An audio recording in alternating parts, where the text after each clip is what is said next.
3월 15일 민수기 22장 21절에서 23장 30절.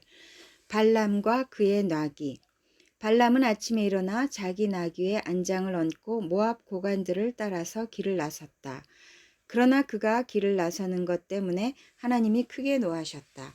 주님의 천사가 그의 대적자가 되어서 길에 서서 가로막았다.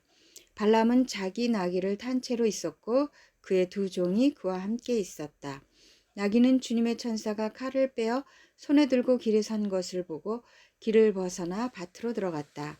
발람은 나귀를 때려 다시 길로 들어서게 하였다. 그러자 주님의 천사가 이번에는 두 포도원 사이에 좁은 길을 막아섰다. 길 이쪽에도 담이 있고 길 저쪽에도 담이 있었다. 나귀는 주님의 천사를 보자 이쪽 벽으로 몸을 바짝 붙여 발람의 발을 벽에 긁히게 하였다. 그러자 발람이 나귀를 한 대 더 때렸다. 그때 주님의 천사가 앞으로 더 나아가 오른쪽으로도 왼쪽으로도 피할 수 없는 좁은 곳에 섰다. 나귀는 주님의 천사를 보고는 발람을 태운 채로 주저앉았다. 발람은 화가 나서 지팡이로 나귀를 때렸다. 그때 주님께서 그 나귀의 입을 여시니 그 나귀가 발람에게 말하였다. 제가 주인 어른께 무슨 잘못을 하였기에 저를 이렇게 3번씩이나 때리십니까? 발람이 나귀에게 대답하였다. 너는 나를 놀림감으로 여기느냐? 내가 칼을 가지고 있었더라면 이 자리에서 너를 죽였을 것이다. 나귀가 발람에게 말하였다. 저야말로 오늘까지 어른께서 늘 타시던 어른의 나귀가 아닙니까? 제가 언제 이처럼 버릇없이 군 적이 있었습니까? 발람이 대답하였다. 없었다. 그때 주님께서 발람의 두 눈을 열어주셨다. 그제야 그는 주님의 천사가 칼을 빼어 손에 들고 길에 선 것을 보았다. 발람은 머리를 숙이고 엎드렸다. 주님의 천사가 그에게 물었다. 너는 왜 너의 나귀를 이렇게 3번씩이나 때리느냐? 내가 가서는 안 될 길이기에 너를 막으려고 이렇게 왔다. 나귀는 나를 보고 나에게서 3번이나 비켜섰다. 다행히 나귀가 비켜섰기에 망정이지 그렇지 않았더라면 내가 나귀는 살렸겠지만 너는 분명히 죽였을 것이다. 발람이 주님의 천사에게 말하였다. 제가 잘못하였습니다. 천사께서 저를 만나시려고 길에 서 계신 것을 몰랐습니다. 제가 가는 것이 잘못이면 저는 되돌아가겠습니다. 주님의 천사가 발람에게 말하였다. 저 사람들하고 같이 가거라. 그러나 너는 내가 말해주는 것만 말하여라. 그리하여 발람은 발락이 보낸 고관들과 함께 갔다. 발락이 발람을 환영하다. 발락은 발람이 오고 있다는 소식을 듣고 그를 맞이하러 그의 영토가 끝나는 아르논강 경계에 있는 모압의 한 성읍까지 나아갔다. 발락은 발람에게 말하였다. 내가 당신을 불러오려고 사신을 보내고 또 보내지 않았습니까? 어찌하여 곧바로 나에게 오지 않으셨습니까? 내가 당신을 존귀하게 대접할 능력이 없다고 생각하셨습니까? 발람이 발락에게 대답하였다. 보십시오. 이렇게 제가 임금님께 왔습니다. 그러나 제가 무슨 말을 할 수 있겠습니까? 하나님이 저희의 입에 넣어주시는 말씀, 그것이 무엇이든지 저는 그것만을 말하겠습니다. 발람은 발락과 함께 갔다. 그들은 후숫 말까지 갔다. 발락은 소와 양을 잡아 제사를 드리고 발람과 그를 데리고 온 고관들에게 고기 얼마를 보내주었다. 발람의 첫 번째 예언. 다음날 아침이 되니 발락은 발람을 데리고 바알 산당으로 올라갔다. 거기에서 발람은 이스라엘 백성이 친 진의 끝부분을 보았다. 23장. 발람이 발락에게 말하였다. 저에게 필요하니 이곳에다가 제단 7을 만들어 주시기 바랍니다. 그리고 저에게 필요하니 이곳에다가 숫송아지 7마리와 순양 7마리를 준비하여 주시기 바랍니다. 그리하여 발락은 발람이 말한 대로 하였다. 발락과 발람은 제단마다 숫송아지와 순양을 한 마리씩 바쳤다. 발람이 발락에게 말하였다. 임금님께서는 제물 곁에 서 계시기 바랍니다. 저는 가볼 데가 있습니다. 어쩌면 주님께서 저를 만나러 오실지도 모르겠습니다. 주님께서 저에게 밝히 나타내 주시는 것이면 어떤 말씀이든지 제가 임금님께 말씀드리겠습니다. 그러면서 발람은 오솔길을 걸어갔다. 하나님이 발람에게 나타나셨다. 발람이 하나님께 아뢰었다. 7제단을 제가 준비하였습니다. 그리고 각 제단마다 숫송아지와 순양을 한 마리씩 바쳤습니다. 주님께서는 발람의 입에 말씀을 넣어주시면서 발락에게로 돌아가서 그대로 말하라고 하셨다. 발람이 발락에게로 돌아와서 보니 발락이 번제물 곁에 그대로 서 있었다.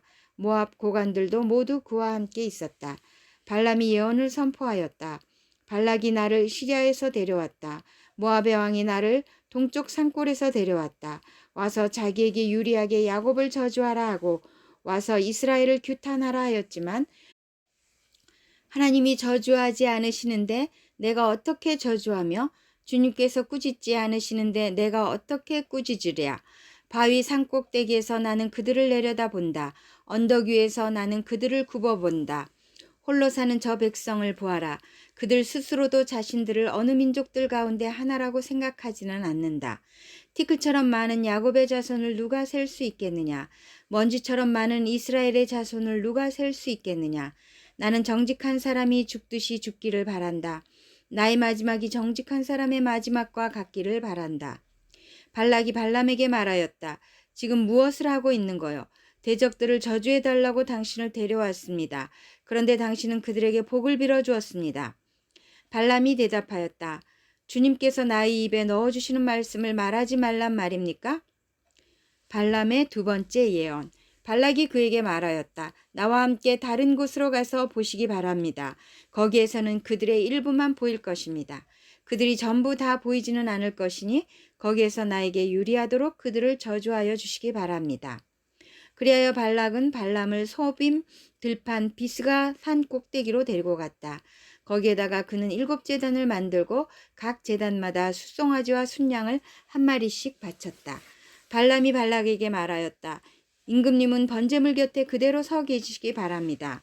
나는 지난번처럼 주님을 만나 배워야 합니다. 주님께서는 발람을 만나셔서 그의 입에 말씀을 넣어주시면서 발락에게로 돌아가서 그대로 말하라고 하였다. 발람이 발락에게로 와서 보니 발락이 번제물 곁에 그대로 서 있었다. 모압의 고관들도 그와 함께 있었다. 발락이 그에게 물었다. 주님께서 무슨 말씀을 하셨습니까? 발람이 예언을 선포하였다.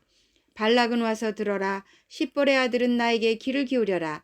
하나님은 사람이 아니시다. 거짓말을 하지 아니하신다. 사람의 아들이 아니시니 변덕을 부리지도 아니하신다. 어찌 말씀하신 대로 하지 아니하시랴. 어찌 약속하신 것을 이루지 아니하시랴.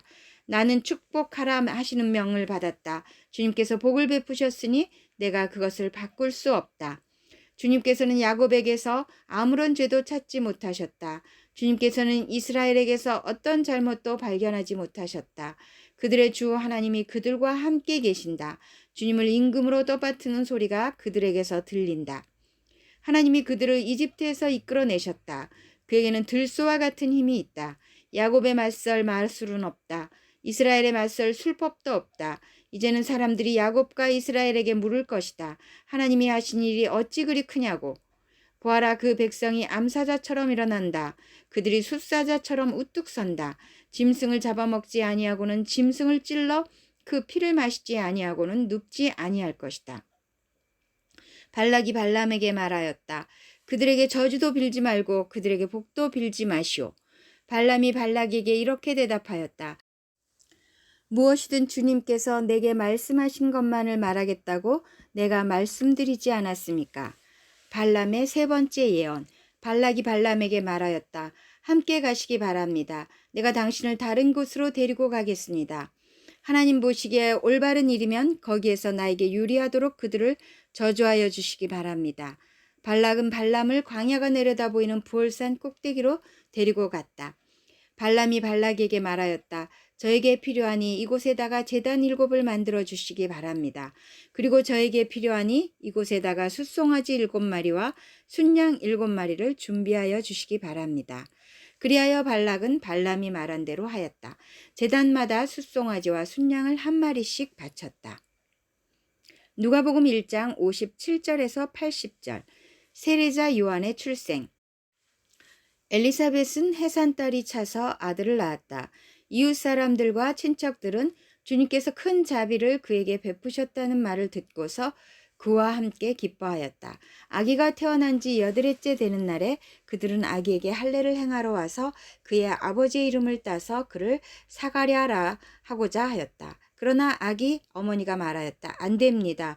요한이라고 해야 합니다. 사람들이 말하였다. 당신의 친척 가운데는 아무도 이런 이름을 가진 사람이 없습니다. 그들은 그 아버지에게 아기의 이름을 무엇으로 하려는지 손짓으로 물어보았다. 그가 서판을 달라 하여 그의 이름은 요한이다 하고 쓰니 모두들 이상히 여겼다. 그런데 그의 입이 곧 열리고 혀가 풀려서 말을 하며 하나님을 찬양하였다. 이웃 사람들은 모두 두려워하였다. 이 모든 이야기는 유대 온 산골에 두루 퍼졌다. 이 말을 들은 사람들은 모두 이 사실을 그들의 마음에 두고 이 아기가 대체 어떤 사람이 될 것인가 하고 말하였다. 주님의 보살피는 손길이 그 아기와 함께 하시는 것이 분명했기 때문이다. 사가랴의 예언. 요한의 아버지 사가랴가 성령으로 충만하여 이렇게 예언하였다. 주 이스라엘의 하나님은 찬양받으실 분이시다. 그는 자기 백성을 돌보아 속량하시고 우리를 위하여 능력 있는 구원자를 자기의 종 다윗의 집에 일으키셨다. 예로부터 자기의 거룩한 예언자들의 입으로 주님께서 말씀하신 대로 우리를 원수들에게서 구원하시고 우리를 미워하는 모든 사람들의 손에서 건져내셨다. 주님께서 우리 조상에게 자비를 베푸시고 자기의 거룩한 언약을 기억하셨다. 이것은 주님께서 우리에게 주시려고 우리 조상 아브라함에게 하신 맹세이니 우리를 원수들의 손에서 건져주셔서 두려움이 없이 주님을 섬기게 하시고 우리가 평생 동안 주님 앞에서 거룩하고 의롭게 살아가게 하셨다. 아가야, 너는 더없이 높으신 분의 예언자라 불릴 것이니 주님보다 앞서가서 그의 길을 예비하고 죄사함을 받아서 구원을 얻는 지식을 그의 백성에게 가르쳐 줄 것이다. 이것은 우리 하나님의 자비로운 심정에서 오는 것이다. 그는 해를 하늘 높이 뜨게 하셔서 어둠 속과 죽음의 그늘 아래 앉아 있는 사람들에게 빛을 비추게 하시고 우리의 발을 평화의 길로 인도하실 것이다. 아기는 자라서 심령이 굳세어졌다. 그는 이스라엘 백성 앞에 나타나는 날까지 광야에서 살았다. 시편 33편 12절에서 17절. 주님이 그들의 하나님이 되시기로 한 나라 곧 주 하나님이 그의 기업으로 선택한 백성은 복이 있다. 주님은 하늘에서 굽어보시며 사람들을 낱낱이 살펴보신다. 계시는 그곳에서 땅 위에 사는 사람들을 지켜보신다. 주님은 사람의 마음을 지으신 분, 사람의 행위를 모두 아시는 분이시다. 군대가 많다고 해서 왕이 나라를 구하는 것은 아니며 힘이 세다고 해서 용사가 제 목숨을 건지는 것은 아니다. 나라를 구하는데 군마가 필요한 것은 아니며 목숨을 건지는데 많은 군대가 필요한 것은 아니다. 잠언 11장 12절에서 13절. 지혜가 없는 사람은 이웃을 비웃지만 명철한 사람은 침묵을 지킨다. 험담하며 돌아다니는 사람은 남의 비밀을 세게 하지만 마음이 믿음직한 사람은 비밀을 지킨다.